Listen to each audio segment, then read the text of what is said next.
Alors, disons-le tout de suite, c'est impossible de répondre à cette question « Où parle-t-on le meilleur français ?» parce que c'est très relatif, nous avons tous des critères différents. Mais il y a quand même des éléments qui permettent d'y répondre, c'est ce que nous allons voir dans cette vidéo. Je m'appelle Sébastien, je suis professeur de français et j'aime bien, avec mes étudiants aussi, parler de régionalisme selon la région où ils vivent.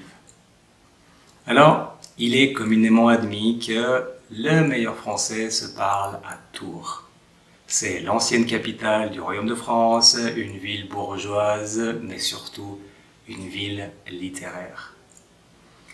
Mais ça, je pense que c'était à l'époque. Aujourd'hui, il n'y a pas beaucoup de différence entre le français qu'on parle à Tours et à Paris.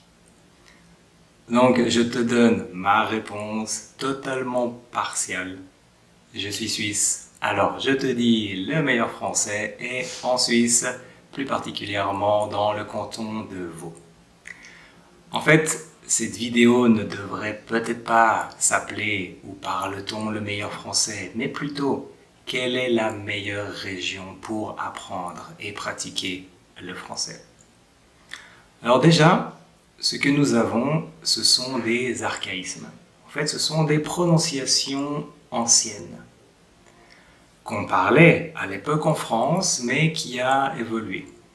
On a vu dans une précédente vidéo que la langue française est assez monotone. Eh bien, en Suisse, moins. Il y a plus de toniques, il y a plus de différences, notamment avec les accents. Par exemple, on prononce des pâtes, des pâtes. L'accent circonflexe donne un son beaucoup plus rond. Et aussi, masculin-féminin. Il est fatigué, elle est fatiguée. Donc on entend encore ces différences.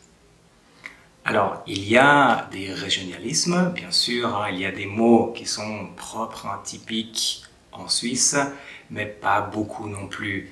Le français qu'on parle en Suisse est le même qu'en France. Avec quand même une petite différence, pour apprendre à compter, c'est quand même beaucoup plus facile parce qu'en Suisse, on utilise donc 60, 70, 80, 90, ce qui est beaucoup plus facile au début. L'élément peut-être le plus important. Les Suisses, nous avons la réputation de parler lentement. Eh bien, c'est vrai. Des études ont démontré que les Suisses parlent entre 6 et 20% plus lentement que les Français. Donc ça facilite quand même grandement l'apprentissage. Et un autre élément encore, c'est l'habitude d'entendre le français avec des accents. En Suisse, il y a plusieurs langues nationales, le français, mais aussi l'allemand, l'italien, le romanche. Et une région comme le canton de Vaud a beaucoup d'immigration. Donc les Suisses ont l'habitude vraiment d'entendre le français parler avec un accent différent. Et donc ils comprennent plus facilement, cela facilite la conversation. Par exemple, j'ai beaucoup d'étudiants expatriés qui travaillent déjà en Suisse sans parler français parce qu'ils travaillent dans une multinationale en anglais. Et donc, ils ont le temps d'apprendre le français pour leur vie sociale, leur vie privée. Malgré tout, il faut quand même mentionner un point négatif. C'est vraiment la difficulté de se lier d'amitié avec des Suisses.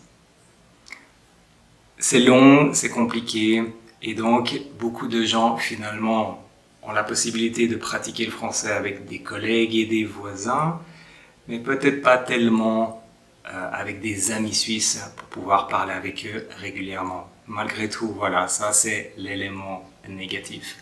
À part ça, c'est une région qui est vraiment très dynamique au niveau économique, mais aussi culturel. J'espère que cette vidéo t'a été utile. Je te dis à bientôt pour une prochaine vidéo.